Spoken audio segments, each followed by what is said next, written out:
Good morning, everyone, and welcome to the Quantum Leap Futures Morning Leap session for Wednesday, September the 26th, 2018. It is Fed Day, FOMC, and everything's going to be moving towards that 2 o'clock Eastern announcement and whether or not we get a rate hike. It is also a day that we're getting a press conference as well. My name is Doug McKay. I'm the founder of Quantum Leap Futures. Each morning we get together in these live go-to sessions to take a look at the market, macro to micro, take a look at the structure of the market, and then we drill down to our trade levels, our targets, and our hypotheses.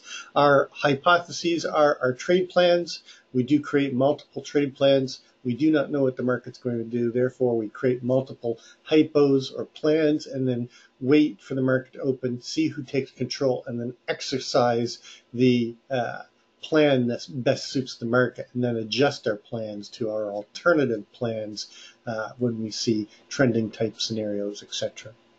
This is a subscription room. If you're interested in checking it out, send me an email at quantumleapfutures@gmail.com. There's no website. There's no blog. This is not a commercial venture.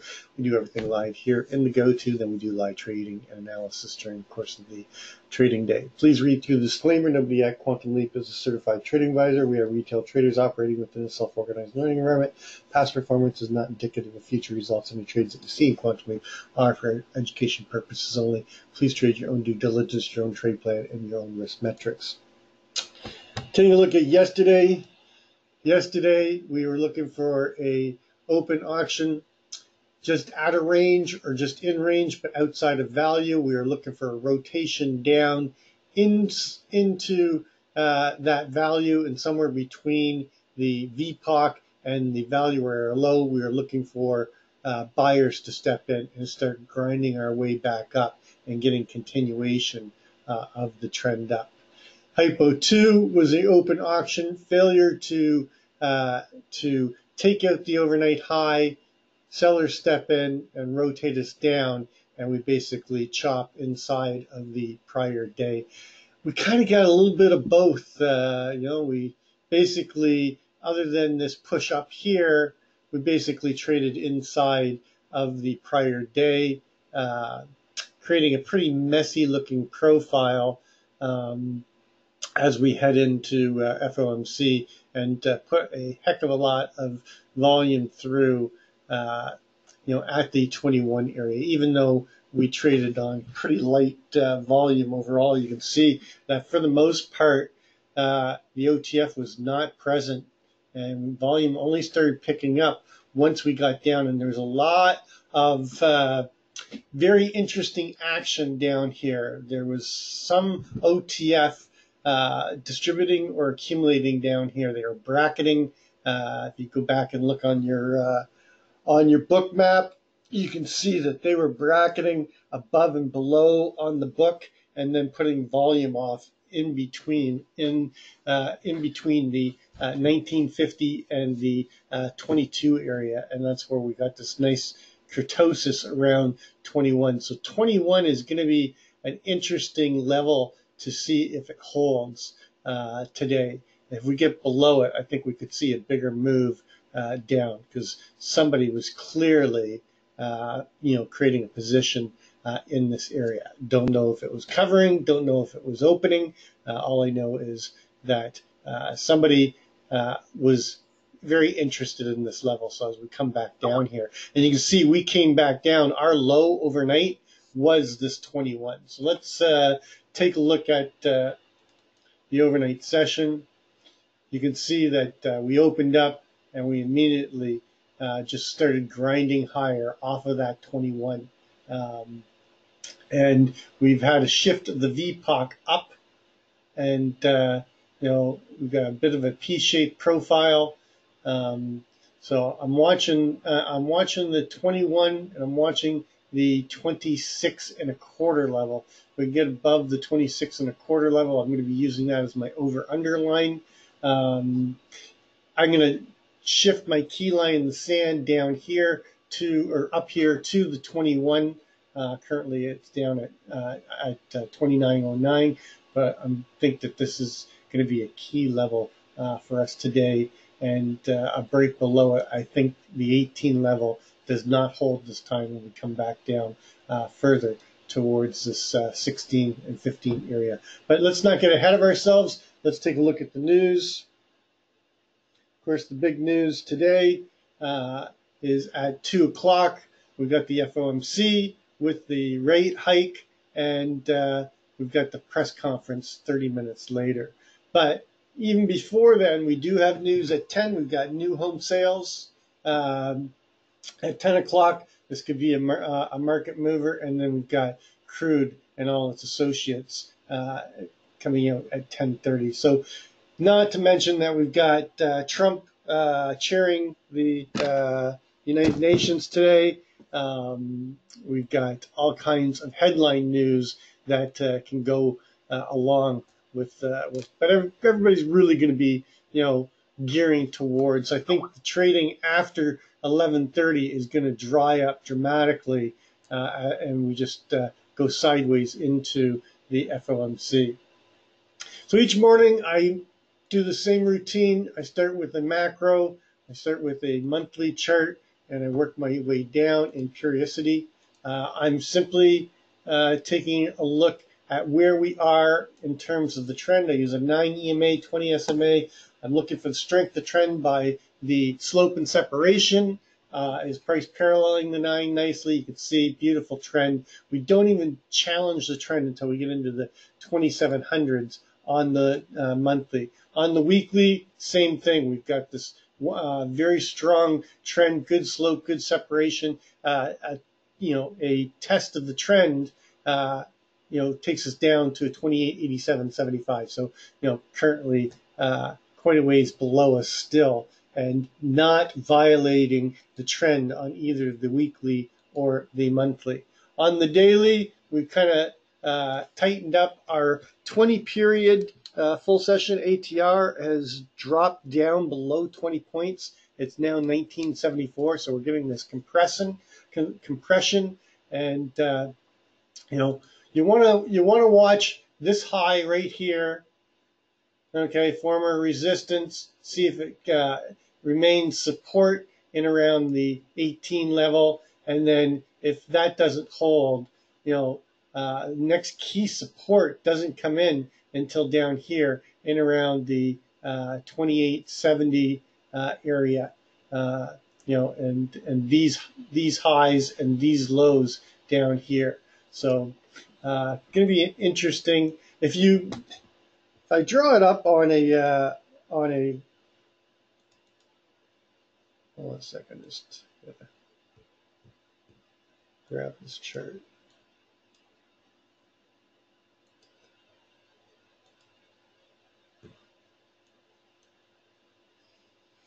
You look at it on here, you can see that this is the longer time frame trend line on the daily.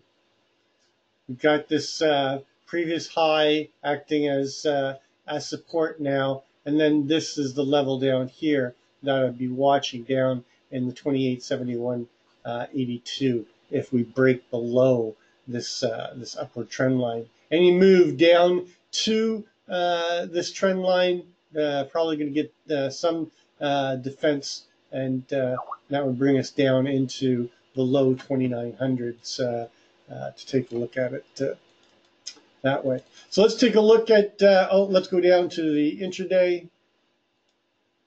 Intraday, you can see we're just going sideways. We are below the 9 and the 20, so we're in this this coiling and going down to the 30-minute. You can see just basically flatlining now that we got up, back up into the 24, 26 area. Looking at the structure of the market, don't want that. You can see we broke out of the value here. We accepted value just before the gap up at 29.14. That's ultimately the level that I'm looking if that 21 doesn't hold. And we went up, put new all-time highs. These all-time highs are unequalized still. The Globex is 47. The RTH is 46.50. So they're still unequalized, although that's a really tight difference between the two all-time highs. So that's kind of unusual. Usually it's a little bit bigger. We've got a 2-day microcomposite, and that's that 21 level I was talking about, where we put all that volume off yesterday. So again, I'm watching to see how that is handled. So taking a look at the overnight inventory. The overnight inventory is 100% net long. So I'm looking for balancing. I'm looking for rotation back down to this 21, and then seeing if we get the bounce off the 21, or if they fall through. If they fall through, then I'd be looking for a bigger move down into the 16 to 14 level. So taking a look at our ranges here, we've got the key line in the sand is going to be shifted up. I don't know what's going on with this. Every time I click on my chart to grab something, it's bringing up this box. I'm going to shift this key line in the sand, and I'm going to actually use just below it at the value area low. So the key line in the sand is there now. This 2909 is still going to be major support. Next support level.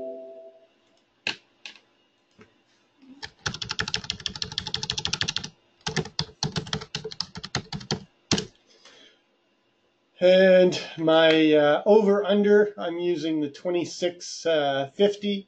Actually, it's 26 and a quarter. But it's it's a 4-tick range anyway. Our overnight high 28.75, our overnight low 21. So pretty tight overnight range as we stayed inside of yesterday's range again. So we've got an inside session. We still have the naked VPOC and naked close up here at the 34 and 34.50. The daily ATR, as I mentioned earlier, is running at 1974. So off of the overnight low, our upside daily ATR target is 40.75. And off of the overnight high, our downside daily ATR is down at 9.75. So you've got this range capabilities without bringing in the Fed. And based on the volatility dropping, I'm expecting that we could go from this balance and break out of balance and get a trend type scenario on the news. So as my hypos go, they're all going to be centered along the timeline up till 2 o'clock, and then after that, it's based on how the market reacts. So hypo 1, open auction, in range, in value, responsive selling down into closing the gap in the 21. And then between 21 and 17.75, I'm looking for a base. I'm starting to look for them to start rotating this back up and moving back towards this 34.50. And I'm thinking we're going to be trading in the 34 to 30 area coming into the Fed. That is my hypo 1. As I often say, hypo 1 and hypo 2 is going to be equally weighted because of the fact that we are seeing this balance. So hypo 2 is an open auction in range, in value, a push up to take out the overnight high, a breakout or a false breakout, and somewhere between the 30 and 34.50, looking for responsive sellers to step in, rotate us down into the 21, chop on the 21, and then push down and fail and come down into the Fed, down between the 12 and the 15. Remember that the microcomposite and the balance that was accepted before the breakout is down here in the 12 area, and be looking to come into the Fed in around this area.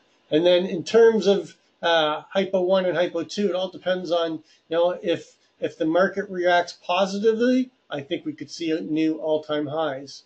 If it reacts negatively, I think we could see a move back down into the 28.95 today. So that's what I'm expecting based on the move from 2 o'clock on. Hypo 3 is a continuation day, and we have an open auction in range, an open test drive, failure to take out the naked VPOC and naked close, push up into the 34, and then buyers continue to push this up on the existing home sales, and we come into the Fed near or above in new all-time highs. And again, based on the reaction, we don't know which way it'll go, but continuation up into the 29.50 and a break above that on a positive response, and a move back down into the 15 area on negative response. That's off a hypo 3 coming into the Fed up here. Hypo 4 is a breakdown day, open auction in range, failure to break above the 30.25, come down, take out the 21, fail, come down to the 15 to the 12, chop in here, and then fail and come down into the 2900 to 2894 and come into the Fed at this level. And then based on news, if we get a breakdown, a move all the way back down into the month low down here at the 69.50 area. Is that right? Let me just look that. Month low is 65. I forgot to make that adjustment. So we could see new month lows if we come into the Fed down in the 2900 to 2894. So those are my main hypotheses. Take a quick look at gold, and again, gold just has not gone anywhere. I think they're waiting for the Fed. We are challenging the 1200 right now. So again, same scenario I've been talking about. We need to break above the 14 and hold for the next leg up, or we need to break this fractal low at 92.70 and not bounce off of this 89 for a move down into the 1150 area. Not much to talk about in gold, and this is likely to be the catalyst to break this out of this big time balance that we're finding here. So keep an eye on gold, because it could go trending from today into the end of the week. That's going to complete our pre-market session. As always, trade well, trade safe, and we'll catch you on the flip side.